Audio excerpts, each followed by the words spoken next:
Donc Cinéco, l'idée c'est de vous raconter donc un peu l'histoire, un peu qu'est-ce que c'est cette aventure. Donc en 1982, il y avait des bénévoles dans la vallée française et dans la vallée longue, donc du côté de Somanes, les Stréchures et les Plantiers, qui se sentaient hyper éloignés d'une salle de cinéma qui pouvait passer un film qui les intéressait, puisqu'à l'époque, les premiers cinémas arrêt essai étaient à Nîmes et à Montpellier. Et donc ils se sont dit, pourquoi pas faire du cinéma chez nous.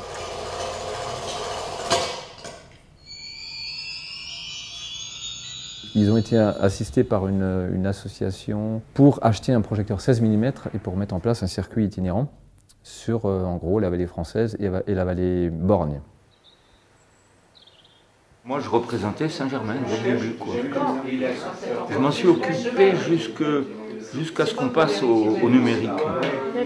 Voilà. Et là, j'ai plus envie, mais je m'en suis occupé plus de 30 ans, quoi.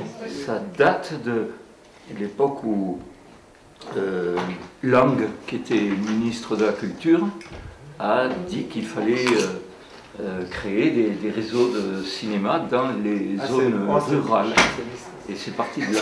Ah bon, ça n'existait pas avant? Avant, il y avait du cinéma. Il y a toujours eu du cinéma. Mais c'était pas Cinéco. Avant, il y avait un ciné-club pour les enfants. Ah oui. Ah oui. On a vu ça. Il y a eu un ciné-club pour les enfants, mais qui était sous l'égide du foyer rural. Ça fait sortir de l'ambiance qu'on vit tous les jours, quoi. C'est voir une autre manière de concevoir le monde. Ça m'a donné envie. Après, on m'a dit, tu veux faire projectionniste? Bah oui, d'accord. Et c'était marrant parce qu'il y avait c'est l'époque des bobines, donc à chaque fois qu'il y avait le changement de bobine, ça faisait l'entracte. En fait, l'entracte du cinéma, c'est parce qu'on changeait les bobines, tout simplement. Et quand on était gamin, on allait jouer dehors, dans la nuit, on s'en foutait du film. C'était un bon moment, il y avait plein de monde. La salle en bas, c'était là où il y a le fruitier de Cévennes, c'était rempli, quoi. On louait un film pour 7 jours, et on était 7 villages. Voilà, ça a été ça. Et des villages un peu comme Saint-Germain, il y avait Sainte-Croix, il y avait Bar-des-Cévennes, il y avait Saint-Étienne-Vallée française, il y avait Saint-Frézal de Ventalon. Il y avait un projecteur où il y avait une mouche séchée dans les optiques, qui était morte, qui était séchée, quoi. Et en fait, de temps en temps, il y avait le film, voilà, tout se passait bien, puis de temps en temps, il y avait le cadavre de la mouche qui traversait l'écran. Plus que les cinémas itinérants à l'époque qui fonctionnaient avec du 16 mm, donc des petites bobines comme ça, qui étaient faciles à transporter, un projecteur tout petit qui était facile à transporter. Et ça a fonctionné comme ça jusqu'à la fin du 16 mm officiel, qui a été en 92 à peu près. C'est à ce moment-là où j'ai eu la chance d'arriver dans les Cévennes en tant qu'objecteur, au moment où où l'association a trouvé des fonds pour acheter le premier projecteur 35 mm. Et le fait d'avoir du 35 mm, ça donnait accès à tous les films. Et le fait d'avoir accès à tous les films, ça a ouvert une porte dans laquelle les bénévoles se sont engouffrés et ont programmé plus de films. Si c'est une fois par mois minimum. Ce soir, on projette Goodbye Julia, la fille soudanais. Moi, je m'occupe que de la caisse et d'installer l'échelle. Je ne projette pas. C'est toujours les mêmes, presque toujours les mêmes, plutôt des anciens de Cinéco depuis la création de Cinéco, des personnes qui étaient projectionnistes il y a 30 ans, ou, des fidèles, quoi. C'est beaucoup plus difficile d'avoir des gens plus jeunes et des gens du village. La plupart des gens qui viennent sont de Saint-Germain, mais ont besoin de prendre leur voiture. J'aime le cinéma depuis que j'ai 15 ans pour multiples raisons. Ça m'apprend beaucoup de choses, je m'instruis beaucoup avec le cinéma. Et c'est pas parce que je vis dans les Cévennes que je vais me passer de cinéma. Tous les trois, même pour organiser l'été.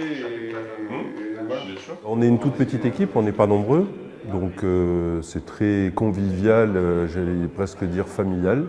C'était vraiment parce que je ne connaissais pas du tout ce milieu-là et quand j'ai appris qu'ils cherchaient des bénévoles, j'ai dit tiens, ça peut être une occasion de découvrir un nouvel environnement.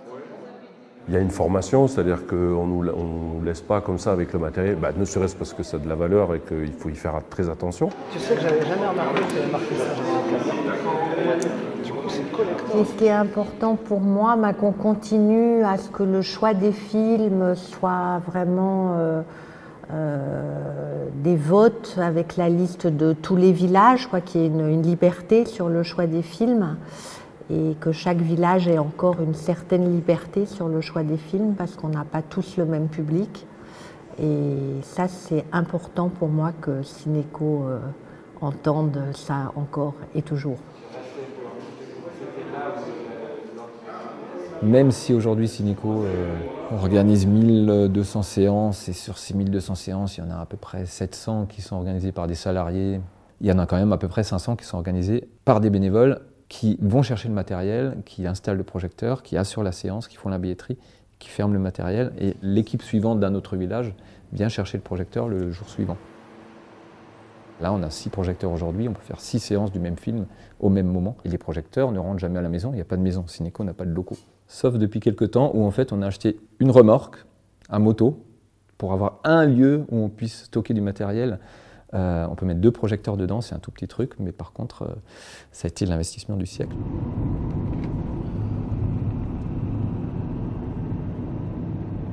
Et on est une sacrée équipe quand même, parce qu'au départ, on était 2 projectionnistes. Enfin, au départ, quand je suis arrivé, au départ, il y a eu plein de départs en fait à Cinéco, plein d'évolutions. Moi, quand je suis arrivé, on était 2 projectionnistes.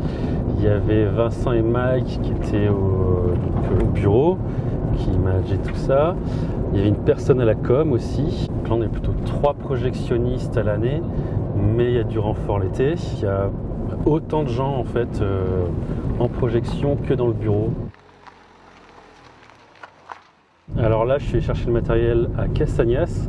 C'est un lieu de transition, mais aussi un lieu de projection qui alterne avec Bar-des-Cévennes. Donc la fois d'avant, c'était Daniel à Castagnas, qui habite Castagnas, qui avait le matériel. Donc il allait faire sa séance à Bar et il a redéposé effectivement à l'espace Stevenson pour que je puisse le récupérer pour aller faire ma séance à Robiac-Roche-Sadoul, qui est dans le Gard.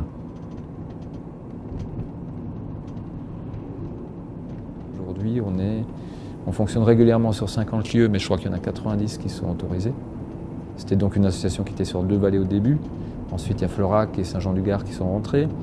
Puis ensuite, le Pont de Montvert, Saint-Énimie, Saint-Martin-de-Monsusque, Génolac, etc., etc.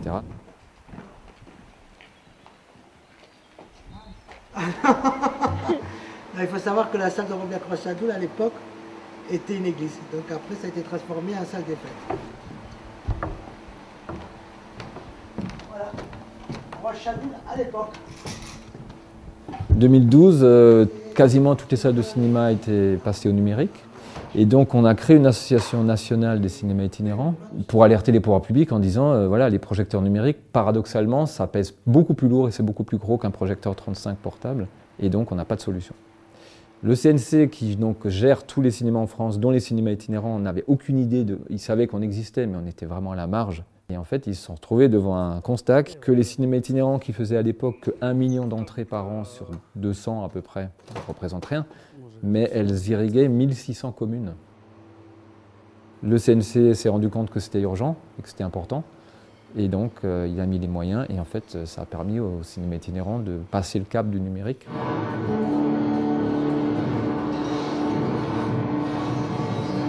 Là, ça fait quand même presque 70 kg. Et la transition s'est fait petit à petit, parce qu'avant d'en arriver à cette configuration optimale, on avait tous ces éléments qui étaient à droite, à gauche, qu'on branchait. On a vite passé à un seul et même fly case où on a pu mettre les différents éléments dessous. Pour le transport, c'était plus simple, plus cohérent. Même ce chariot a été fabriqué on peut dire, par Michel Grasset à Sainte-Croix, donc bénévolement, qui est quelqu'un qui fabrique des structures métalliques.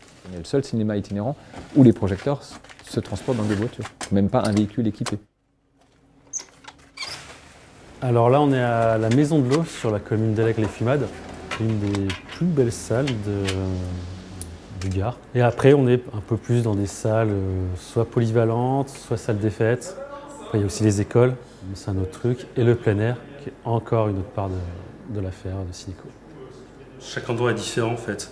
Là on est sur, ils ont leur propre système son, donc on va se brancher sur leur table son, comme ça on sortira en stéréo sur leurs enceintes qu'il y a sur scène. Ouvert un premier logiciel qui va permettre le contrôle de la machine, l'ordinateur interne, et là le deuxième logiciel qui va permettre de faire la mise au point, utiliser plus l'objectif. À chaque séance ça change, et à chaque fin de séance on ne change pas les réglages. Du coup, celui qui récupère le projecteur doit refaire tous les réglages pour centrer l'image, la voir nette et aux proportions adéquates pour son écran. Left channel, right channel, center channel, so. Mon moment préféré, c'est quand je découvre un film.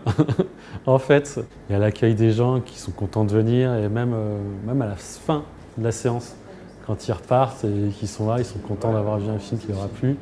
Voilà, c'est bien parce que les spectateurs, ils sont là, ils voient un film, ils remercient à la fin. Nous, on est juste en bout de chaîne de tout le processus du cinéma. C'est une énorme usine à gaz en fait. Les gens s'en rendent pas compte parce qu'ils ont la vision de Cinéco devant leur porte. Mais il faut savoir qu'en gros, c'est quand même 3-4 séances par jour, avec une logistique de fou, avec des bénévoles, avec une communication qui est compliquée. C'est une course quotidienne. C'est super stimulant parce qu'en fait, c'est un challenge perpétuel et où il y a beaucoup d'humains, où il y a beaucoup d'interactions entre les gens.